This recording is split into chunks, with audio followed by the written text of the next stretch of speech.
Hello and welcome to Allshorts.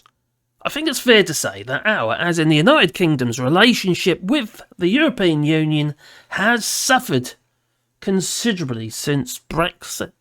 And I know the Brexiters are going to say, so what? You lost, get over it, or something like that. But the European Union has also had a declining relationship with China since the war in Ukraine. We don't really know where China stands on it all.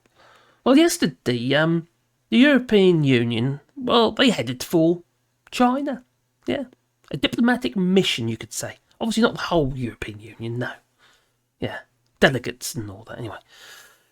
Well, in a hour-long interview ahead of the European diplomatic mission to Beijing, China's ambassador to the European Union, he said that the critics had misinterpreted the relationship that China has with Russia. And suggested that their ties may not be as limitless as their leaders once declared. Well, it was Russia, or Inside Russia. It's a podcast, a vlog. And it's very interesting. It's definitely worth a look on YouTube. He's very good. Anyway, he said that the Chinese are backstabbing Putin.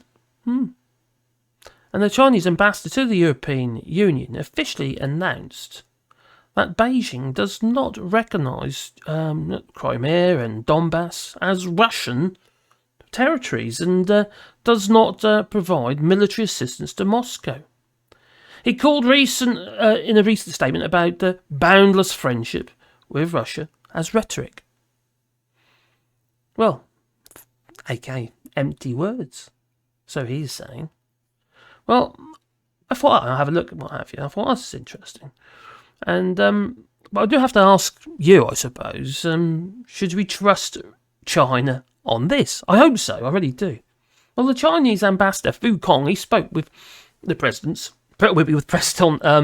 Emmanuel Macron of France and Ursula von der Leyen of the European Commission. Because since they've travelled to China, they probably have some, Peking duck or something. I don't know. Is that a national dish? Is that a national dish of China? I don't know. You tell me. Leave it in the comments down below. Well, that was on Wednesday, which was yesterday. Now, it's a 3-day trip they're having, and the EU, they are in a bit of a kerfuddle. They really are. Because they don't really know how to balance their relationship, with deep trade ties with China against the pressure to toughen their policies against China. Yeah. Especially in light of China's support for Russia. Well, they're getting a lot of pressure from America, you see. Oh, naughty Biden, what are you up to? Now, I know some, will say, we shouldn't really bow down or be dictated to by the US. It's not simple as that. If we are to trade goods with the United States, we have to think, it's a bargaining chip, isn't it? We found that out, didn't we, during the Brexit negotiations? That was pretty darn obvious. Yeah. Article 16, anyone? It's all about bargaining chips. Well, who's got the strongest hand? Now, if we want to trade things such as goods stock, with Chinese components, for instance, such as semiconductors or, plastic eyeballs in dolls, just googly eyes or something, I don't know. But we've got to satisfy both bases, we've got to be able to trade with China and need to be able to trade with the US as well.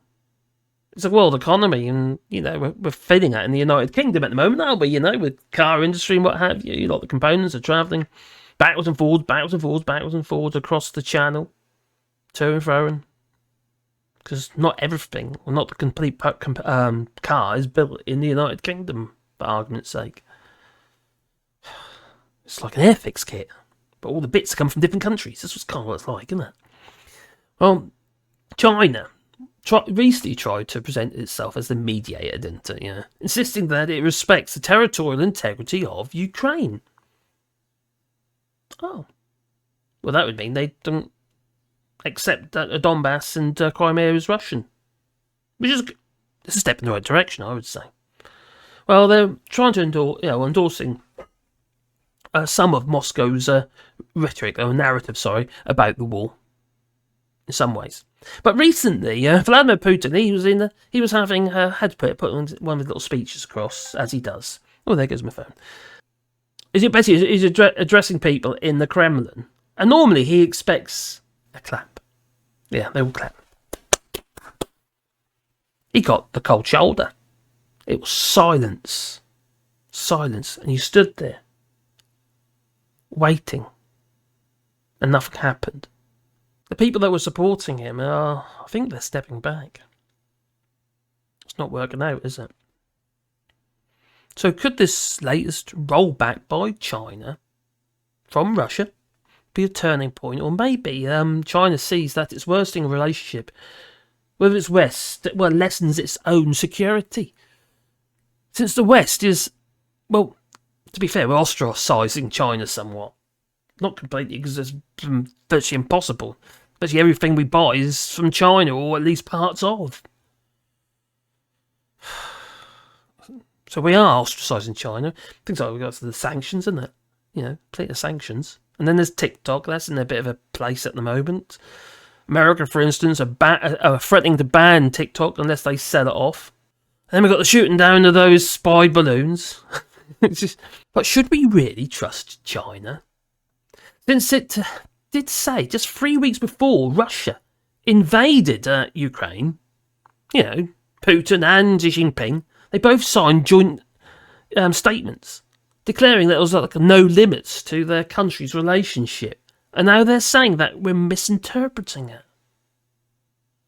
Maybe China's realising that backing Russia is not quite such a good idea after all. What do you say, you? Please leave it in the comments down below. Because I do read your comments, you know. You probably already know. Maybe. And please don't boot the old like button and maybe that little bell, notification there, because then you'll get notifications every time I upload another video. But also, I upload more videos than my loud notifications. So, you know, check the channel occasionally. There might be something new on there. Well, I think it's time for me to go. So I'll say ta-ta, you know. But please boot the old like.